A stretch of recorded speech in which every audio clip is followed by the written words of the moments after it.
बलेन शाह ने कल बयान दिया था, परसों पार्लियामेंट में बवाल हो गया। अब उसके बाद बलेन शाह, देखिए बलेन शाह नहीं आया पीएम मोदी से मिलने, आना चाहिए था, लेकिन किसको भेजा है? राबी लिमछा ने। अब इनके बारे में हम बात करेंगे, कौन है ये, चीज़ों को खोलेंगे थोड़ा सा।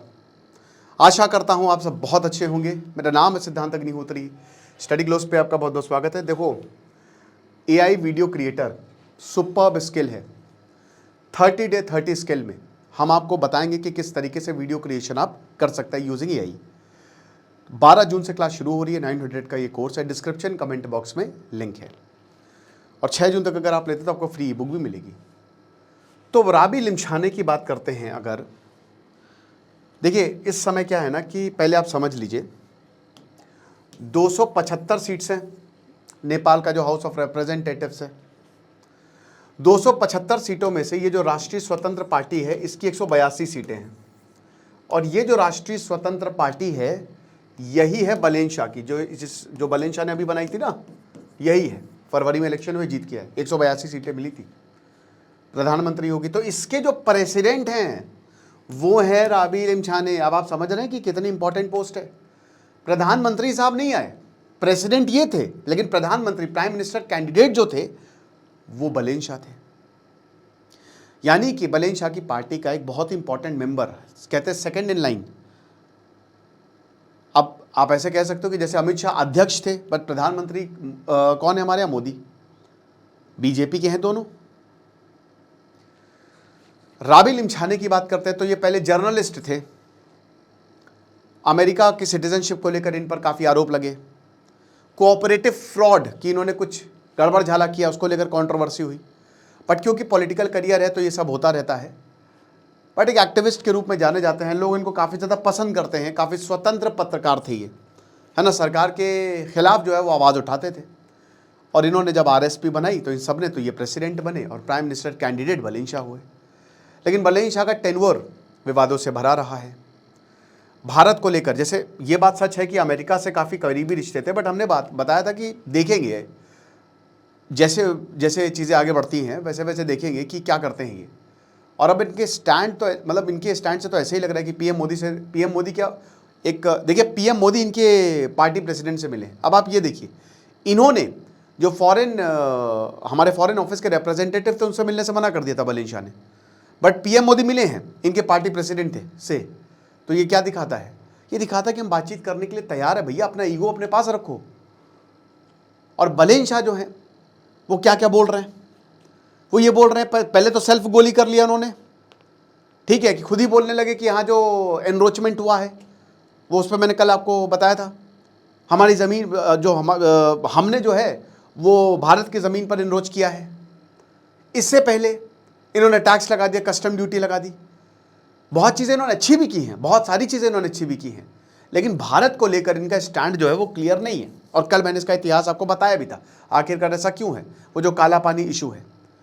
तो पीएम मोदी राबी लिमछाने से मिले।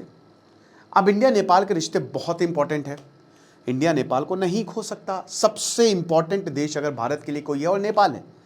और देखिए, भारत और नेपाल के रिश्ते आज से नहीं हैं, जब से नेपाल है तब से है, तब से बहुत अच्छे रिश्ते हैं। लेकिन मैंने कल भी बताया था और आज भी वही बात रिपीट करूंगा, मुझे समझ में नहीं आता कि भारत को गालियां देने से आपको क्या मिलता है।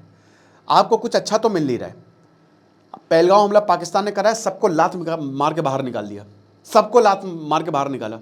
आपको पता है कि पाकिस्तान से बहुत सारा मेडिकल टूरिज्म इंडिया में आता था, बहुत सारा लोग इलाज कराने भारत में आते हैं, और भारत ह्यूमैनिटी ग्राउंड पर उनको इलाज करने देता था।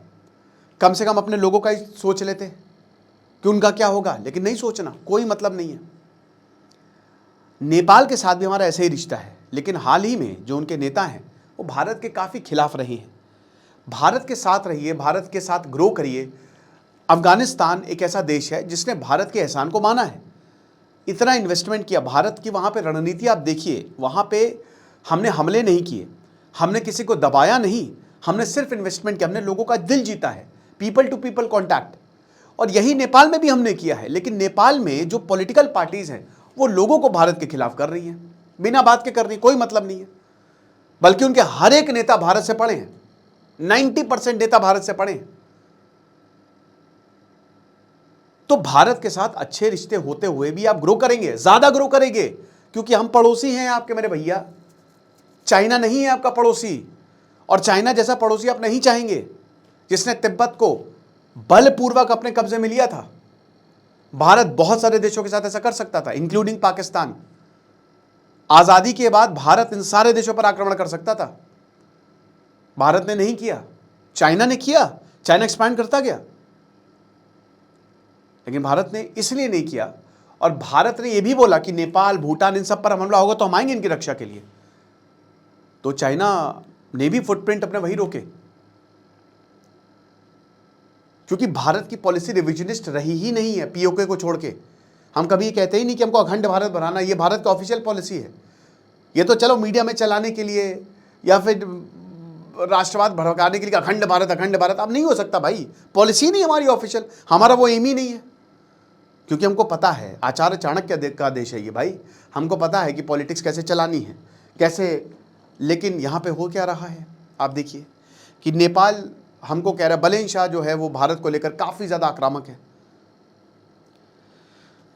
तो अब जो इनके आरएसपी के प्रेसिडेंट हैं, उन्होंने एक बहुत बढ़िया बात बोली है। उन्होंने कहा है कि भारत हमारी टॉप प्रायोरिटी पे है, हमारी टॉप प्रायोरिटी पे है इंडिया, और हम इंडिया को ही अभी टॉप प्रायोरिटी पे रखते हैं।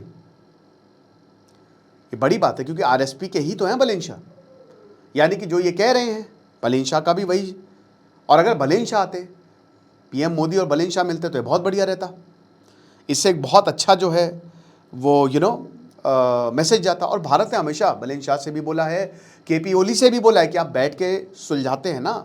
नहीं, केपी ओली ये तो देखिए कम्युनिस्ट, ये चाइना के पैसों पे पलते हैं, है ना।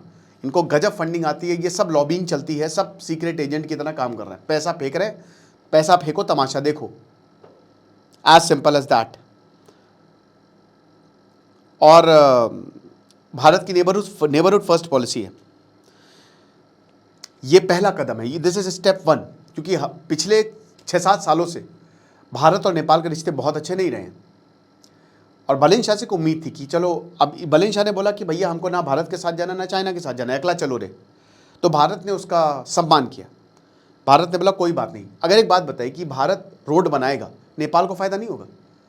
अच्छी बात है ना, रोड बन रही है, मतलब देखिए जैसे यूरोप है, यूरोप में बॉर्डर नाम मात्र का बढ़िया रोड है, और यूरोप कितना डेवलप्ड है। यूरोप और अमेरिका नहीं चाहते हैं कि इंडियन सब कॉन्टिनेंट डेवलप करे, वो फूट डलवाते हैं, अभी भी फूट डलवा रहे हैं वो, और ये हम समझ ही नहीं पा रहे हैं।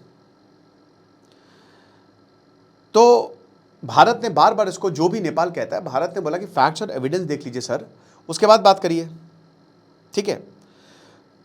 अब जो राबी लिमछाने की विजिट है, it's an attempt to reopen the ties. जो भी हो गया चलो कोई बात नहीं, कभी कभी आवेश में, गुस्से में चीज़ें निकल जाती हैं, बट बात हो, जैसे डोनाल्ड ट्रंप बात करते हैं, एग्जीक्यूशन ना हो। कुछ भी बोल दो बट एग्जीक्यूट मत करो। नेपाल एग्जीक्यूट कर रहा है, यह दिक्कत है। पीएम मोदी ने फिर वही बोला, ट्वीट किया कि बहुत अच्छा लगा मिलकर, और हम उनको वेलकम करते हैं, और नेपाल हमारा प्रायोरिटी पार्टनर है, और सब बढ़िया है, सब कुछ अच्छा है। और राबी लिमछाने ने भी बोला कि बहुत अच्छा लगा हम पीएम मोदी जी से मिले, और जो विज़न है हम सब कुछ साथ में, सेम विज़न हम शेयर करते हैं, सेम डेवलपमेंट हमारी जो रणनीति है और हमारा जो विज़न है वो भी सेम है, तो हम साथ में मिलकर एक दूसरे को डेवलप करते हैं।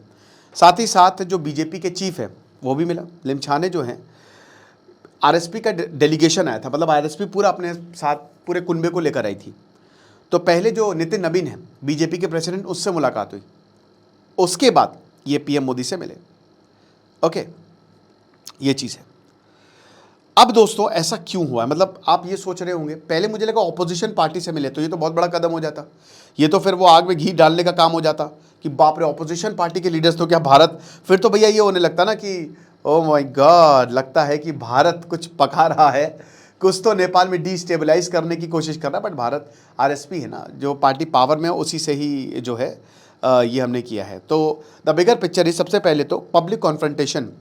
भाई देखो बहुत हो गया, वॉर ऑफ वर्ड से कुछ मतलब नहीं है, सीधा बोला बात की बात। ये देखिए एक लेसन भी है कि अगर आपको ना कोई जैसे आपसे बात नहीं कर रहा लेकिन आलतू फालतू बयान दे रहा है, उसको घर पे बुला लो या सीधा फ़ोन करो, सीधा निपटाओ। यार क्या प्रॉब्लम है, तुम मुझे बताओ क्या दिक्कत है, ऐसा क्या कर रहा हूँ जो तुमको इतनी दिक्कत हो रही है, बात करते हैं बैठ के, और बातों से सब कुछ सुलझ जाता है।